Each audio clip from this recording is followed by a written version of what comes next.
You're watching Inside Automotive with Jim Fitzpatrick.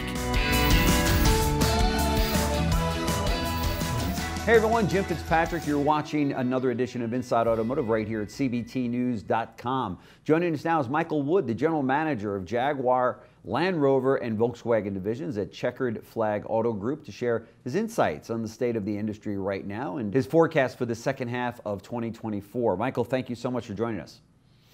Thanks for having me on. It's a pleasure to be here. Great. So how's business at your dealership before we get started? It's been good, honestly. I mean, we have all of our difficulties right now. Inventory levels are up significantly as far as new car goes.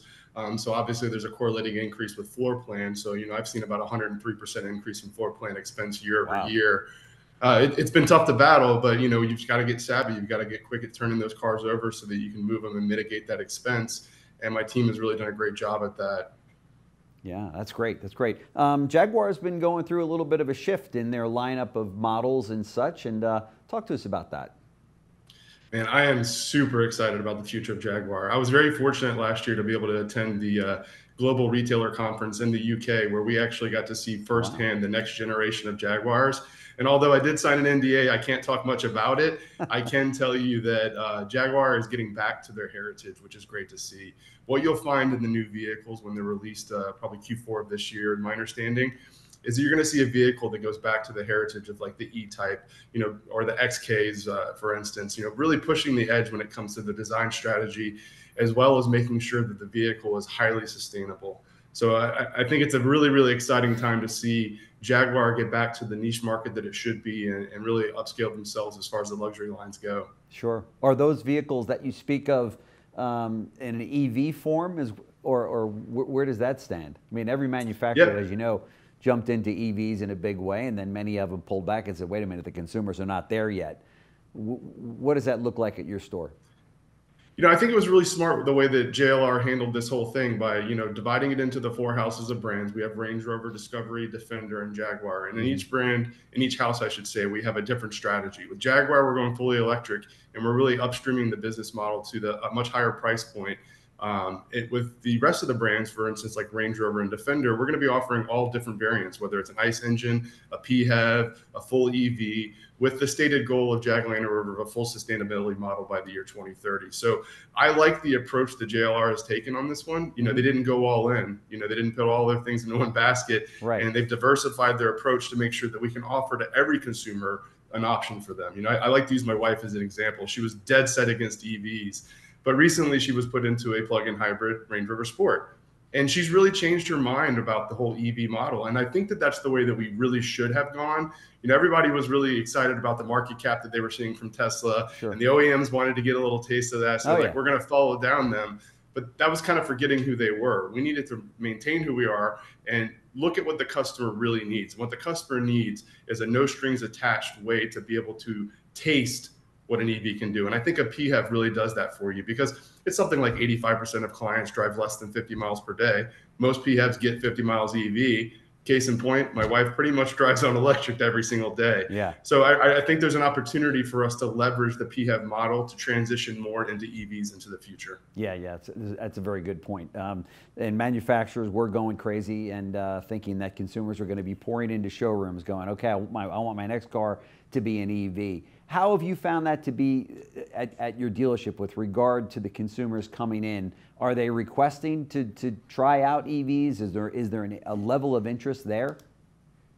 I would say at Volkswagen, definitely. We have clients that are coming in. They understand what the ID4 is. They understand what the ID7, which will be coming out hopefully next year. We got the ID Buzz being released this year. They understand what they are, no question about it. But I truly believe that the dealership's ability to be successful on the EV front is totally predicated on the approach that they take towards EVs holistically. If your leader is not one that's embracing the technology, then you're probably not going to be successful at selling that technology. But if you embrace the idea that the manufacturer gives us items to sell and we sell whatever they give us, then it's time to start learning how to sell EVs and make sure that we're educated so we can speak to the public on them, whether it be from tax incentives, charging realities, whatever it is, total cost of ownership. We need to be able to speak intelligently to all of those things if we're going to be able to usher customers into this new mode of transportation. Sure. There was an article that I read recently that said that less than 5% of sales associates in new car showrooms today drive EVs. And you could understand that, right? I mean, that makes sense. Yeah. But that's a problem, because that's really a huge disconnect. Those consumers are coming in to your showrooms and others to say, tell me about an EV. And if that salesperson is not prepared to talk about an EV and enthused about it, then you've got a huge disconnect that's going to cost you in the way of EV sales, right? In fact, a number of people that I've spoken to said they went shopping for an EV, and it was the salesperson that actually turned them around and put them either in a plug-in hybrid or in a ICE vehicle.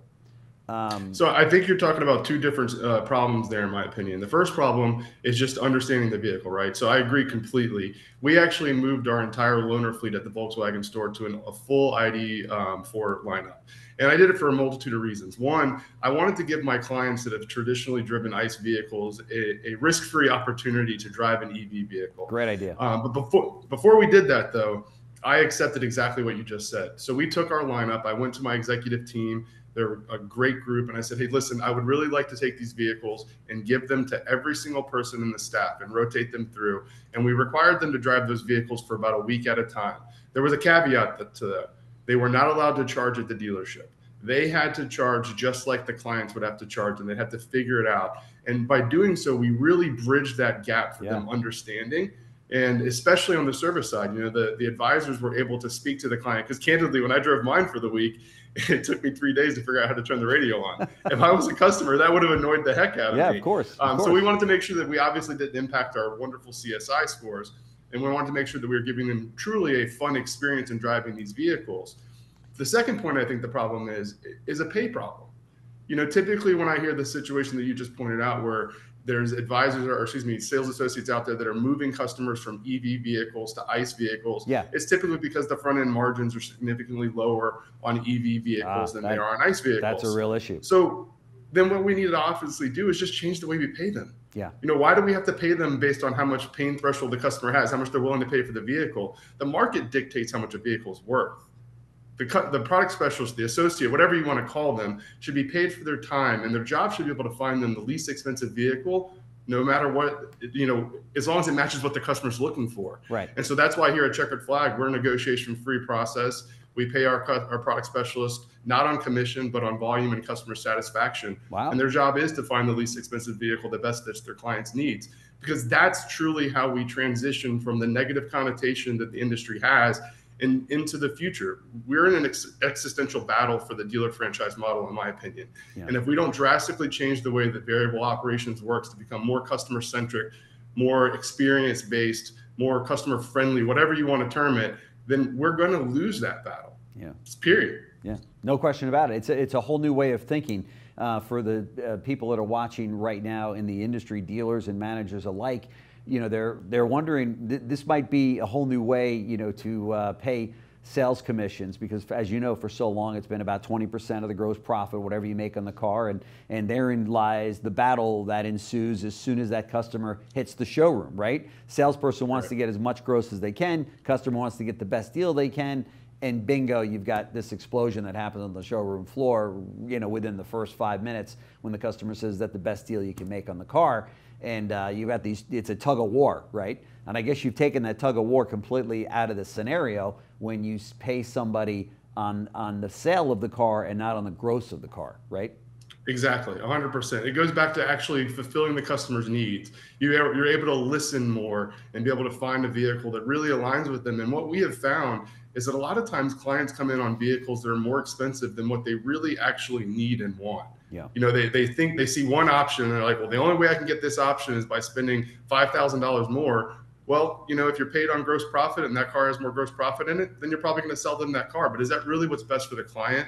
Are we trying to make transactional relationships, or do we want to sell them and service them every single vehicle that they purchase moving forward? When we represent 15 brands in this marketplace, we go for the latter, not the former. Yeah. What do you say to the dealer that's watching that says, I hear what you're saying, Michael, but don't you want your guys and girls in there fighting for every dime on gross profit and not giving it up just to roll the unit? Talk to me about that. I would tell them that this isn't 1974 anymore.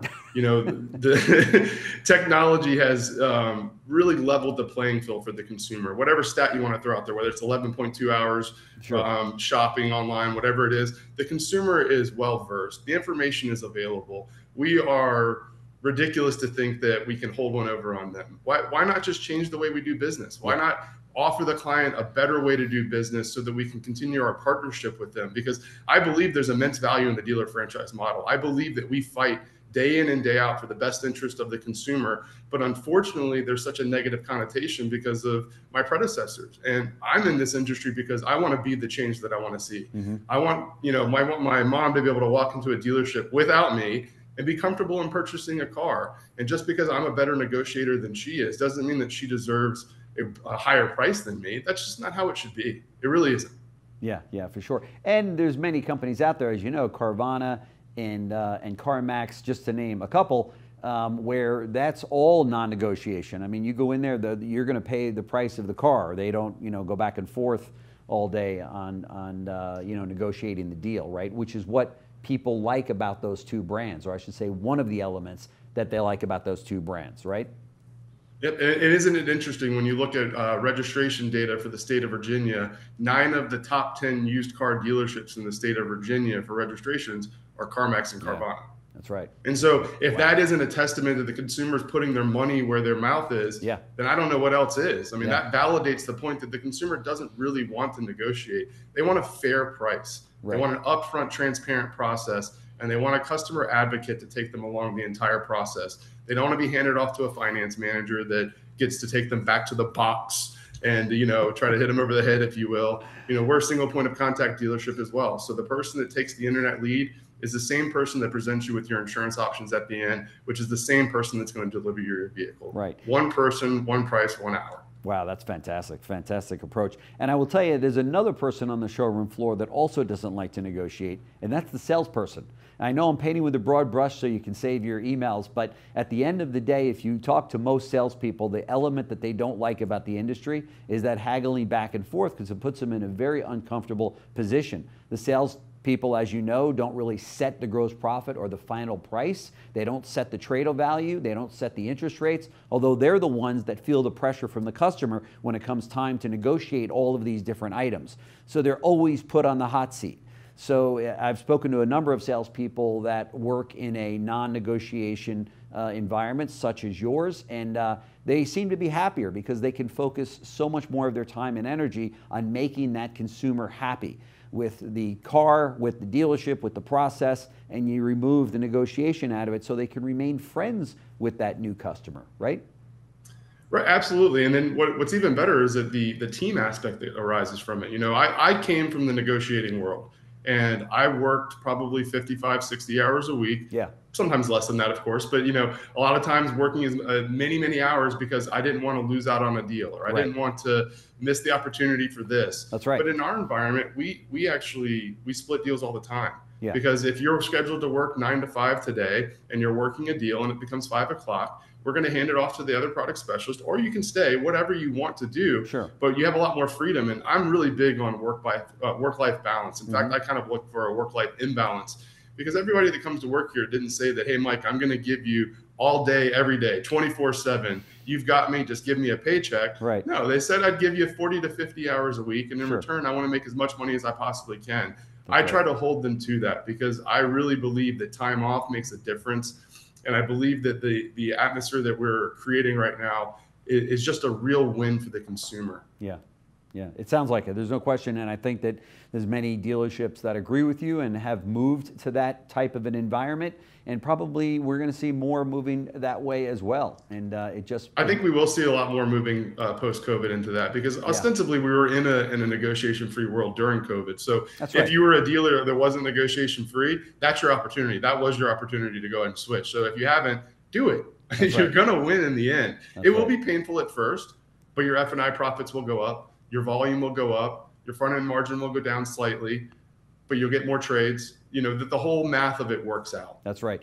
The other thing that goes down is turnover, which, as you know, we suffer from in this industry at a very, very high number every single year whenever the surveys come out. And this helps keep your sales department happy and comfortable and excited about their career at your dealership. So congratulations to you on that. It sounds like you're moving in the right direction. How do you feel about the balance of the year? I mean, here we are in the middle of a crazy election time, regardless of what side of the aisle that you're on. Sure. And how do you feel about the balance of the year? I'm really optimistic about it. You know, I think on the Volkswagen front, the ID Buzz is going to bring a lot of attention to the brand. Yeah. And, you know, they've done a really good job with redesigning some vehicles lately. The Atlas is a beautiful redesign. The Tiguan's a beautiful redesign. Yeah. The ID Buzz is going to be absolutely amazing. When it comes to Range Rover, we've got some really exciting product coming out. We've got the new Defender Octa, the most powerful Defender ever built, 0 to 60 in 3.8 seconds. You know, it's bigger, it's badder, it's beefier, and it's limited in production. We've got the Range Rover Sport SV Celestial collection that's coming, where there'll only be 100 of those coming to the United States. You know, personally here at the JLR Virginia Beach Center, we've got a Range Rover event where we're inviting customers in to do a proper English high tea. I even consulted with a British Royal Navy officer to make sure that the offerings that we were providing were commensurate with what would be provided at a proper high tea. We've got our Defender OBX Adventure 2 event going down, where we're inviting 25 Defender owners down to to Corolla. Wow. And we coordinate with the Land Rover Experience team from the Biltmore. We bring them in. We make it a whole day off-roading experience. That is cool. I believe that what's really missing in this is those touch points in between the transaction points. Yeah. If we can talk to our customers and add value into their ownership experience without asking them for any money, well, then the times that we do need to ask them for money, we're probably going to extract a little bit more, and we're probably going to do it in a way that makes them significantly happier. So fortunately, my dealer's been really great about supporting everything that we're trying to do here at this location. And we've seen it, you know, pay dividends when it comes to profitability, volume, and most importantly, customer satisfaction. That's right. That's right. You're creating fans, as they say, for your brand and your company, rather than just customers, right? Customers are much more transactional. You're creating kind of this this following, if you will, right? And this movement with all of these events that you've got going on. That's awesome. That's great. Michael Wood, the General Manager of Jaguar, Land Rover, and Volkswagen divisions at Checkered Flag Auto Group. Thank you so much for joining us on the show. Very much appreciate it. I know a lot of dealers are going to get a lot out of your visit with us, so thanks so much. Thanks for having me. It was a pleasure. Thanks. Thanks for watching Inside Automotive with Jim Fitzpatrick.